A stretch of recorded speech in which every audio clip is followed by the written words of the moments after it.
Hey guys, Oldmansneaks here. Welcome to another close-up and on-feet sneaker review.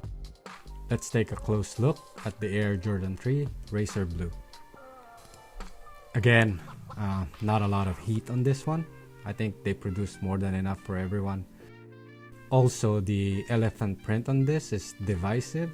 It deviates away from the original in lieu of a 3M based one. This seems to be the biggest gripe for most people. I'm indifferent about it. I don't hate it, but I can't say I like it a lot. The colorway is an easy wear though, regardless of the elephant print. I think it works really well with denim jeans or with shorts. The color blocking is just easy on the eyes as well. Definitely a summer wear. A good alternate to the Air Jordan 4 white Oreos.